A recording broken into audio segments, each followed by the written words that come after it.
Yesu ashimwe bene data, tugeze muri aya masaha wa mwanya mwiza cyane wo kumva ijambo ry'Imana. Nk'uko bisanzwe ni Nduwayo James muba muri kumwe. Bifite Bibiliya ngaha ngiye tugiye gusoma. Ndakeka maze kubimenyera yuko ijambo ry'Imana niryo ridutunze, kandi amazi twavomye hari igihe kizagera akaba ari yadutunga. Ayo mazi twavomye nta yandi ni ijambo ry'Imana twamenye muri twe rituyobora. Rero dusome mu izina rya Yesu. Mariko ibice 10 umurongo waho wa 46, umutwe waho handitse ngo Yesu akize mu yitwa Barutimayo.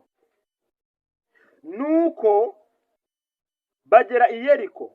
Akivana i Yeriko n'abigishwa be n'abantu benshi, asanga umwana wa Timayo witwaga Barutimayo, umusezi w'impumyi, yicaye iruhande rw'inzira. Yumvise ko Yesu w'i Nazareti ari uje, aherako arataka cyane ati, Yesu mwene Dawidi mbabarira. Abantu benshi baramucyaha ngo ahore, ariko arushaho gutaka ati, mwene Dawidi mbabarira. Yesu arahagarara arababwira ati nimumuhamagare. Yesu arahagarara. Ibibazo byakubanye byinshi. Yesu arahagarara wihebye, byagucanze, ubona nta hepfo nta ruguru, nta ufite kugutabara. Yesu yumuhamagaye arahagarara. Iyo wicaye bugufi ugasaba imbabazi, mwami mbabarira, Yesu arahagarara. Haleluya. Yesu arahagarara byanze, arahagarara kwishyura inzu byanze, arahagarara kwishyura abana babirukanye bakishyurwa minerivare, arahagarara ibibazo byagucanze. Yesu arahagarara. Ese mwene data, Yesu ahagarare mu bibazo byawe?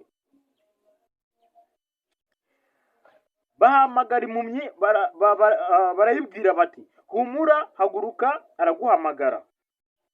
Nayo ita umwenda wayo, irabaduka yegera Yesu. Yesu arayibaza ati, ushaka ko nkugirira nte? Yesu arakubaza mwene data, ngo ushaka ko akugirira nte?